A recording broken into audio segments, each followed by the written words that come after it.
Hello there, welcome to my channel, Jewel Street. Today I'm going to be sharing my luxury fine jewelry collection. Over the years, I've added these pieces to celebrate milestones and memories, and I'm really proud of the collection I've curated.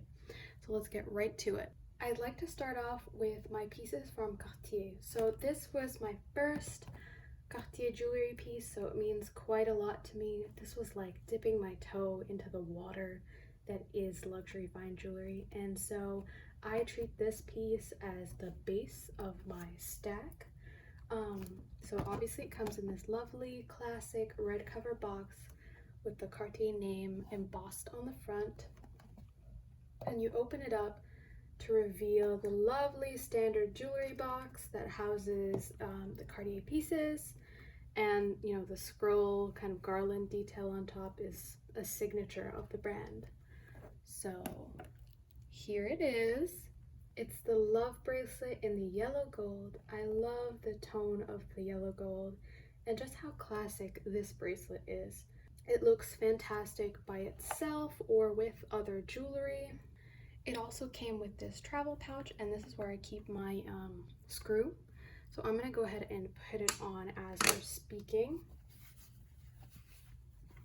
So as I will show you, this has definitely accrued a bunch of different scrapes and scratches over the years, and initially when I started wearing this, I was terrified of banging it around and scraping it up, but very frankly, with this kind of bracelet, it's inevitable.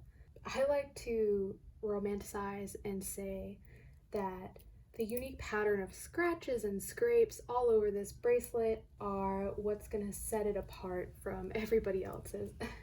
And anyways, it's a lovely piece and I wouldn't trade it for anything. It is my first piece, like I said, and I actually really recommend this as like your first luxury fine jewelry piece. It's just a classic, and although, again, like I said, it does scratch very, very easily, it's genuinely a beautiful classic piece that you can pass down from generation to generation.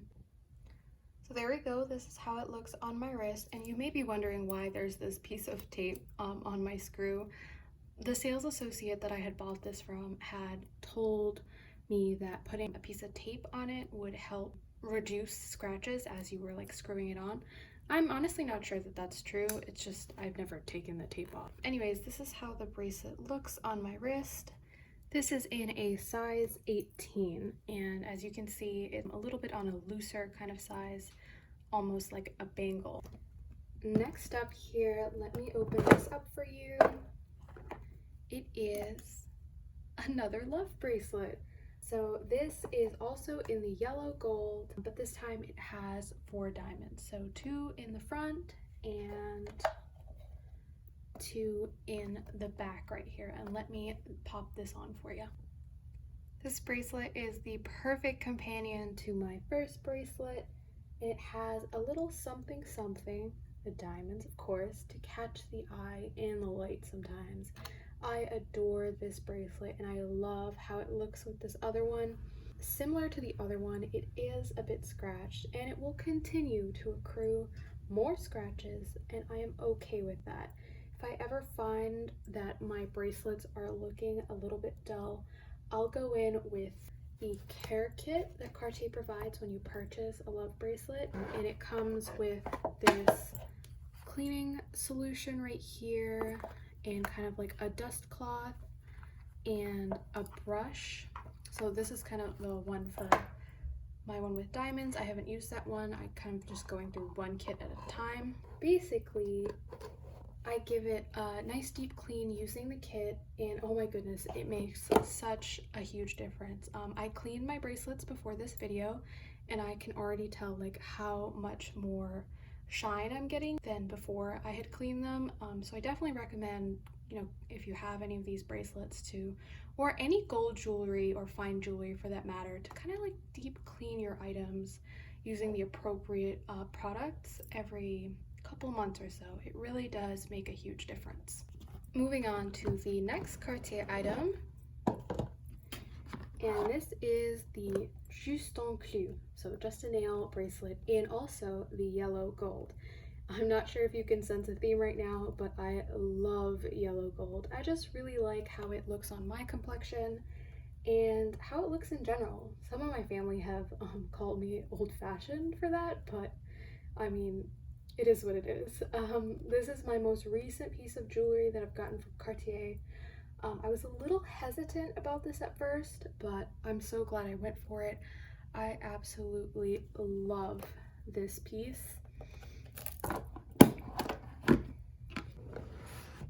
It might honestly be my favorite item from Cartier so far. I really love this specific model without the diamonds, because I feel like the smoothness and roundness of this is just so aesthetically pleasing to me. And somehow I feel that the diamonds almost ruin that smoothness and seamlessness of the piece. And I know that's kind of a weird opinion, but that's just kind of my preference. Another thing I want to mention is I have found that this bracelet does not scratch as easily as my love bracelets. So the way you open it is you hold on to here and you kind of press up. You use your index finger to press up on this portion right here, and then just gently with your thumb push this part and it'll open up. And then to close it, you just kind of close it in place. Initially when I got this bracelet, I had to apply like a bit more force than I was kind of comfortable with, but over time it kind of isn't as difficult to open and close. And so I got this bracelet in a size down from my love bracelets, so this is a size 17, and that's just so I could wear it with them if I wanted to, and also they just recommend for you to size one down. I mean, I think I could have gotten even a size smaller than this, so I have a little bit to say about sizing. At the time that I bought my first love bracelet, which is this one, I kind of think I chose a larger fit than I should have. And I feel like I kind of wore the bracelet as a bangle almost. I kind of chose the same size for the second one just so that they would, you know, be the same size. But I think if I were to purchase this now, I would have sized down so that it fit my wrist a little bit better. I don't know, it's just something that I think about sometimes. It's not too bad because actually I have been gaining weight and the bracelets are fitting me a bit better now, so I guess you could say it's a win. But it's definitely something to think about how you want your bracelets to fit. Just something to think about. Last but not least in my Cartier collection is the lovely and classic love ring. It is the perfect statement piece that goes with the rest of my love jewelry, and I love how this looks stacked with other rings. I usually stack it with something a little bit more minimal, and I love the contrast that it creates. And similar to the bracelets, this scratches just as easily, but that is not going to stop me from wearing it. I've just come to accept it, and I wear this ring all the time. Moving on to my Van Cleef and Arpels jewelry, I have two items and they are both from the Alhambra collection, and this is the first one. It is the lovely and timeless vintage Alhambra pendant necklace in the yellow gold. Now the vintage size is the middle size. They have a bigger size called the Magic. I felt like this was the perfect size for me as it's not too big or small. This is my first piece from Van Cleef & Arpels, and it certainly encouraged me to build my wish list because I love the design and the quality, and it's such a classic and beautiful piece. I'm so excited every time I wear this, and I just love the design of this necklace. So the box does have a kind of like a card right here. I just don't know where I put mine. So it's just kind of living in this box like this for the sake of the video. So I forgot to mention that this is in the black onyx stone, and the black onyx Alhambra does not come in the smaller size suite, and that was fine because I, like I said, prefer this size in general. So beautiful, love how it looks in the light and in the shade. And because I loved my black onyx Alhambra pendant necklace so much, after much deliberation and back and forth, I ended up getting the vintage Alhambra bracelet in the 5 motifs in the onyx stone as well. As you can see here in the box, it only shows up as 3, but let me show you. Let me take it out of this right here. It is 5 separate motifs in this bracelet, and this piece is the star of my stack. And when I wear it together with some of my other pieces or even alone, I just love how it looks. I also really love wearing it with the necklace, and when I wear it together with my other pieces, it just stands out and complements them really, really beautifully.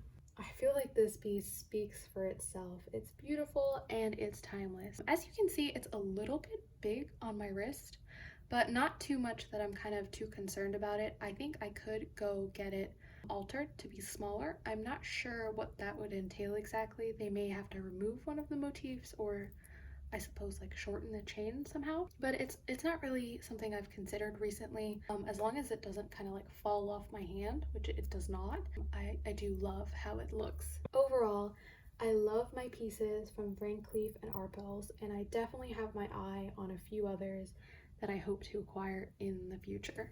Now on to my one and only piece from Bvlgari. It is simply a stunning piece that I cherish. Look at this packaging though. It's just so gorgeous.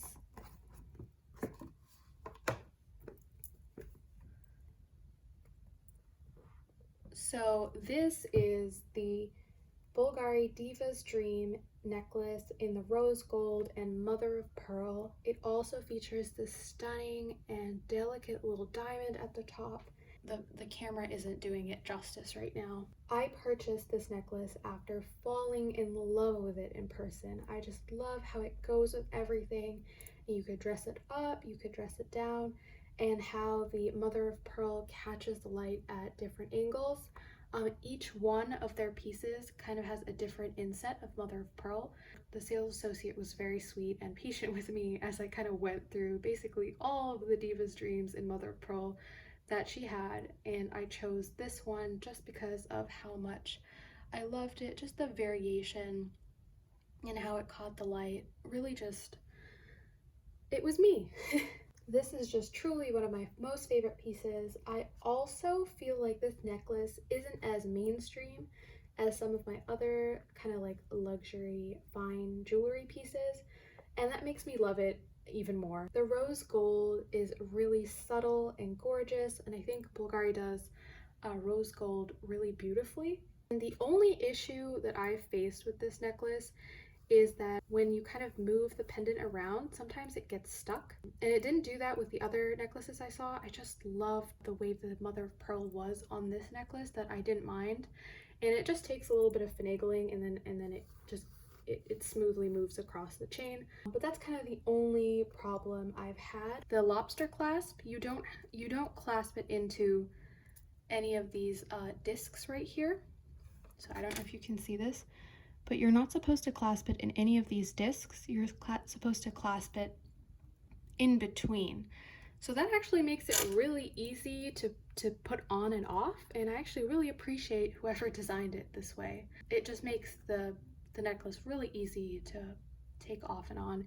And so with that being said, it comes in 2 different lengths. So if you want it shorter, you clasp it under this circle right here, and if you want it longer, you clasp it underneath the final circle. I just cannot describe how beautiful this necklace is, and just take a look at the back here. Isn't that stunning? Like, look at the back of the pendant. I almost want to wear it like this one day, just from how beautiful the pattern is on the back. I also love the look of the end clasp that they have here, like the little mechanism that I just talked about. It's very Bvlgari, and honestly I don't mind if the pendant rolls around in this shows, just because it's so pretty. Finally, I have a couple of sterling silver pieces from Tiffany & Co. that I'm not sure if they really count as fine jewelry, but I thought I'd include them anyways. This one right here is a real oldie and the other one is a lot newer. So here is the first one. I'm just gonna warn you, it definitely needs to be like polished. It hasn't really seen the light of day in a while. It is the Return to Tiffany's mini double heart tag in the silver. I got this for a birthday a really long time ago, back when I used to wear a lot of silver. Honestly, I should wear this more often. It's really, really pretty and delicate. It's kind of taken the back seat, especially since I just wear a lot more of my yellow gold, way more than I do silver these days. And last but not least, we have this lovely bracelet that I wear when I want to mix it up a little bit. Again, it's from the Return to Tiffany's collection. It is the heart tag bead bracelet in silver, 4mm silver beads. Isn't it so cute? I love the pink enamel pop of color on here. I just love wearing this bracelet with my other ones for kind of a mixed metal look. I think it looks so good, and I'm really into the beaded kind of metal jewelry as of late. I just think it looks so good. And as you can see, it's kind of on this silver cable kind of chain right here that gives it, you know, its flexibility to turn and whatnot. All in all, it is a really beautiful piece from Tiffany's, and that's about it from Tiffany's. So that about sums up my luxury fine jewelry collection. I'm certainly so grateful for each piece in my collection. If you have any questions about any of the pieces that I mentioned in this video, please make sure to leave a comment and I will answer as best as I can. And thank you so much for watching. If you enjoyed this video, please consider liking and subscribing so that you can see more content like this. And see you in the next one. Bye-bye.